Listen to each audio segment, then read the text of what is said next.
जमा झाले इथे नमाजनंतर आणि काही जे समोरचे हिंदू लोक आहेत तेही तिथे होते, कारण भरपूर गर्दी इथे असतात आणि ते असं मी ज्यावेळी मला सांगण्यात आलेलं आहे की समोर आले ते वेगवेगळे म्हणजे डिस्टन्सवर होते परंतु समोर होते, तर ते असं एक आम्हाला दिसतं आहे. आणि कोणीही कायदा हातात घेऊ नये, ज्यांनी घेतलं त्याच्यावर आम्ही कारवाई करतोय.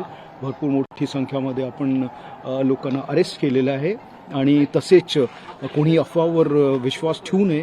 कोणी जर अफवा पसरवली तर त्याच्यावर विरुद्ध आम्ही कारवाई करणार आहे. आमची सायबर टीम्स आहेत आणि ते एक याच्यावर बघत आहे कोणते ग्रुपमध्ये काय टाकतो आहे, तर असे काही दिसले तर त्यांना आम्ही सोडणार. किती लोक ताब्यात घेतले? 10 ते 15 लोक आहे, परंतु जे अजून किती झालेले ते सध्या मी सांगू नाही शकणार, परंतु ती कारवाई सध्या चालू आहे. नागपूरचे मुख्यमंत्री आहेत, राज्याचे गृहमंत्री नागपूरचे आहेत.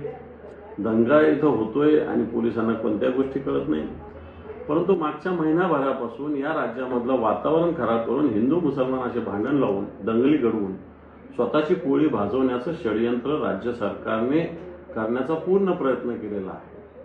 ज्याच्यातून हिंदूंचं जनजीवन खराब व्हायचं, मुस्लिमांचं जनजीवन खराब करायचं आणि आपली राजकीय पोळी वाजायची असा उद्देश हा दिसतोय. आणि म्हणून ह्या दंगली घडवण्यास पूर्णपणे राज्य सरकार जबाबदार आहे. या जबाबदारीतून राज्य सरकारला बाजूला हटता येणार नाही. याच्यातून हिंदूंनाही त्रास होणार, मुस्लिमांनाही त्रास होणार, परंतु राजकारणाची पोळी भाजून घेण्यासाठी मला असं वाटतं भारतीय जनता पार्टी आणि त्यांच्या ज्या काही अंगीकृत संघटना आहेत त्या अशा पद्धतीने या राज्याचं वातावरण खराब करण्याचा पूर्णपणे प्रयत्न करतात. आपण महाराष्ट्र हा पुरोगामी महाराष्ट्र म्हणतो. या पुरोगामी महाराष्ट्रामध्ये अशा घटना घडणं हे अतिशय निंदनीय आहे. आत्ता हे सगळं थांबलं पाहिजे, सगळ्यांनी व्यवस्थित राहिलं पाहिजे आणि हिंदू, मुस्लिम, सिख, ईसाई आपण संविधानाला मानणारी लोक आहोत. या ठिकाणी सरकारमध्ये बसलेले आदरणीय मुख्यमंत्री आहेत, त्यांचं शहर जर जळत असेल तर मग त्याला काय अर्थ उरत नाही. या सगळ्या गोष्टींवर नियंत्रण ठेवणं अतिशय गरजेचं आहे आणि छोट्या छोट्या काही शिल्लक कारणांवरनं एक दुसऱ्यांना भडकवणं बंद झालं पाहिजे. ही तंबी आदरणीय मुख्यमंत्र्यांनी सगळ्या कार्यकर्त्यांना पण दिली पाहिजे, सगळ्या नेत्यांना पण दिली पाहिजे आणि हे थांबवलं पाहिजे. बाबा, महाराष्ट्र जपा अशी माझी विनंती आहे. नागपूरमध्ये काही अफवा पसरवल्यामुळे धार्मिक तणाव निर्माण होण्याची स्थिती निर्माण झाली आहे. या सर्व परिस्थितीमध्ये नागपूरने नेहमी शांततेचा इतिहास हे नागपूरची विशेषता राहिलेली आहे. माझी सर्व बांधवांना विनंती आहे की त्यांनी कुठल्याही प्रकारच्या अफवांवर विश्वास ठेवू नये, शांतता प्रस्थापित करावी आणि कोणीही रस्त्यावर येऊ नये. सगळ्यांनी कायदा आणि व्यवस्थेला सहकार्य करावं आणि सलोख्याचं आणि सौहार्दाचं वातावरण ठेवण्याची नागपूरची जी परंपरा आहे त्या परंपरेनुरूप आपला व्यवहार करावा.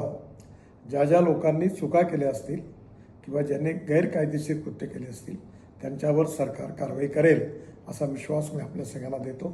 सकाळचं जे काही आंदोलन होतं त्या आंदोलनानंतर पोलिसांनी सगळी मध्यस्थी भूमिका निभावली होती, पण बाहेरच्या वस्त्यांमध्ये येऊन महाल परिसरात असेल, बडकस चौक परिसर असेल, याला त्रास देणे, तिथल्या सामान्य नागरिकांना त्रास देणे अशी विदारक स्थिती तिथे आहे. सध्या आता स्थिती कंट्रोलमध्ये आली असं सीपी साहेबांचं म्हणणं आहे. मी आता डीसीपींशी बोलतोय, पण अजूनही मोठ्या प्रमाणात दगडफेक सुरू आहे. दोन्हीही बाजूंचे लोक आता रस्त्यावर आहेत. पहिल्यांदा तर मी दोन्ही बाजूंच्या लोकांना, जे त्या वस्त्यांमधले लोक आहेत त्यांना मी विनंती करतोय की आपण शांत राहावं आणि जे लोक जे बाहेरून येऊन त्यांनी दंगल घडवण्याचा प्रयत्न केला त्यांना तात्काळ पोलिसांच्या हवाले करावं, जेणेकरून त्यांना कडक शासन होईल अशी विनंती मी माननीय आमचे मुख्यमंत्री गृहमंत्री माननीय देवेंद्रजींना केली आहे, राज्यमंत्री माननीय पंकज भोयरांना केली आहे आणि निश्चित कारवाई होईल असा मला विश्वास आहे. पण ही आत्ता जी स्थिती आहे ती प्रचंड टेन्शनची आहे असं मला जे आतापर्यंत घडलं त्याच्यामध्ये ते लक्ष न देता त्या संदर्भात आपण सगळ्यांनी खेळीमेळीच्या वातावरण राहिलं पाहिजे. नागपूरचा आतापर्यंतचा माझा अनुभव असा आहे की नागपूर हे बोलते की अमन का शहर आहे, त्याच्यामुळे याला कुठेही गालबोट लागता कामा नये अशी आमची इच्छा आहे. त्याच्यामुळं अतिरिक्त बळाचा वापर करण्याचीही आमची इच्छा नाही, परंतु नाविलाजाने त्या ठिकाणी आम्हाला करावं लागतं. नहीं, ये किसी मिसकम्युनिकेशन के कारण ये घटना घटी है. अभी सिचुएशन कंट्रोल में है. हमने अपना फोर्स पूरा यहाँ पे स्ट्रांग है. सबसे हम अपील करते हैं कि कोई बाहर ना निकलिए और का पालन कीजिए. और पत्थरबाजी ना करें। काफ़ी पत्थरबाजी वहाँ से हो रही है, तो हमने उनको आगे शो ऑफ फोर्स किया था, उन पे टीयर गैस का भी वापर किया था।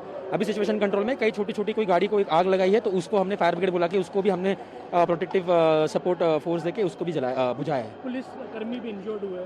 हाँ, थोड़े बहुत इंजोर हुए हैं, कुछ आगे पीछे, मेरा भी थोड़ा सा पैर इंजोर हुआ है पत्थरबाजी में, तो वो चल रहा है। बट हम लोग का भी सबसे विनंती है, अपील है कि प्लीज़ शांति बनाए रखिए, और हम लोग सबसे अपील करते हैं शांति बनाए रखिए, और अभी उचित जो कानूनी कार्रवाई है वो शुरू है। अफवाह पे विश्वास ना रखिए, आप अपने शांति बनाए रखिए, लॉ एंड ऑर्डर को डिस्टर्ब मत कीजिए और पुलिस का सपोर्ट कीजिए। हम लोग आप जो भी लीगल कार्रवाई वो कर रहे हैं। दगडफेक केली, म्हणजे जाळपोळ विझवायसाठी आलेल्या फायर ब्रिगेडवर सुद्धा दगडफेक केली, पोलिसांवर हमला केला.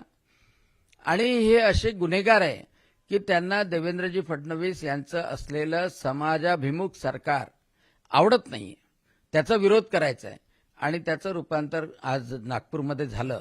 माझी सर्व जनतेला आव्हान आहे की असे प्रसंग घडवण्याचा कारस्थान निश्चितपणे विरोधक किंवा समाजकंटक करतील. आपण सावध राहावं. समाजामध्ये शांतता निर्माण निश्चितच झाली पाहिजे आणि देवेंद्रजी फडणवीस यांचं गृह खातं निश्चितच अशा समाजकंटकाचा पुरता बंदोबस्त करतील, हा माझा विश्वास आहे. लोकशाही मराठी ऐका, पहा, जागरूक रहा.